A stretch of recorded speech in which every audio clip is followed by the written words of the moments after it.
ഇത് പ്രസ് ചെയ്തിട്ടേ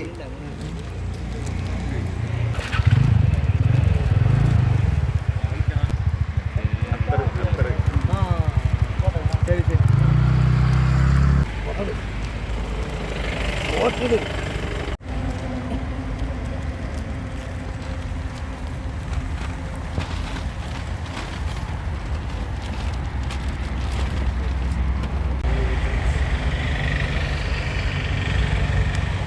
ഭയങ്കര അടിപൊളി.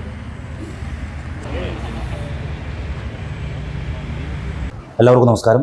ചാലക്കുടി നഗരസഭാ അതിർത്തിയിൽപ്പെടുന്ന പല പ്രദേശങ്ങളിലും പ്രത്യേകിച്ച് NH-നോട് ചേർന്നുള്ള ഭാഗങ്ങളിൽ തന്നെ ലഹരി വേട്ട, അത് പോലീസായിരുന്നാലും എക്സൈസ് ആയിരുന്നാലും അത് കൂടുതൽ ഊർജിതപ്പെടുത്തിയിരിക്കുകയാണ്. ഇതിൻ്റെ ഭാഗമായിട്ട് ഇന്നലെ രാത്രി ഏകദേശം ഒരു 10-11 മണിക്കിടയിൽ ഇരുചക്ര വാഹനത്തിൽ 2 പേർ വരികയാണ്. അത് വെസ്റ്റ് ബംഗാൾ മൂർഷിദാബാദ് സ്വദേശികളായിട്ടുള്ള ഹിറ്റ്ലർ ഷെയ്ഖ് 43 വയസ്സ്, നൂറുൽ ഇസ്ലാം 35 വയസ്സ് എന്നീ 2 ചെറുപ്പക്കാർ അവർ ഇരുചക്ര വാഹനത്തിൽ വരികയാണ്. ഈ സമയത്ത് അവിടെ ചാലക്കുടി പോലീസ് സ്റ്റേഷനിലെ SI അവിടെ പെട്രോളിംഗ് നടത്തുന്നുണ്ടായിരുന്നു.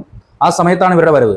ഈ ഇരുചക്ര വാഹനത്തിന് നമ്പർ പ്ലേറ്റ് നോക്കുമ്പോൾ അവ്യക്തമാണ്. അതുമാത്രമല്ല, അമേസിംഗ് എന്ന് പറയുന്ന രീതിയിലാണ് ഈ ഇരുചക്ര വാഹനത്തിൻ്റെ നമ്പർ പ്ലേറ്റിൽ എഴുതിയിട്ടുള്ളത്. ഒരു ഭാഗം ഒടിഞ്ഞു പോയിട്ടുണ്ട്.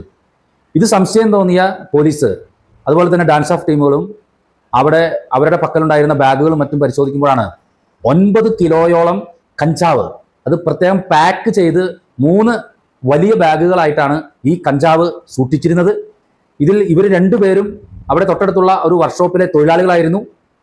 ഈ സമയത്ത്, ഈ കാലഘട്ടത്തിൽ നമുക്കറിയാം, യുവാക്കളെ ഇത്രയധികം വഴിതിരിച്ചു വിടുന്ന അവരുടെ സന്മാർഗിക പ്രവർത്തനങ്ങളെയും അതുപോലെ തന്നെ അവരുടെ സർഗാത്മവാസനകളൊക്കെ തകർക്കുന്ന ഈ ഗഞ്ചാവ്, ഇത് വിപണനം നടത്താൻ വേണ്ടി, ഈ വർക്ക്ഷോപ്പ് തൊഴിലാളികൾ വഴി വിപണനം നടത്താൻ വേണ്ടി കൊണ്ടുവരുന്നതിനിടയിലാണ് ഇവർ പിടിക്കപ്പെട്ടിരിക്കുന്നത്. ഇവരെ കോടതിയിൽ ഹാജരാക്കി റിമാൻഡ് ചെയ്യുമെന്നാണ് മനസ്സിലാക്കാൻ സാധിച്ചിട്ടുള്ളത്. 9 കിലോ കഞ്ചാവാണ് ഇവരുടെ കയ്യിൽ നിന്നും ചാലക്കുടി പോലീസും ഡാൻസ് ഓഫ് ടീം അംഗങ്ങളും ചേർന്ന് പിടികൂടിയിട്ടുള്ളത്.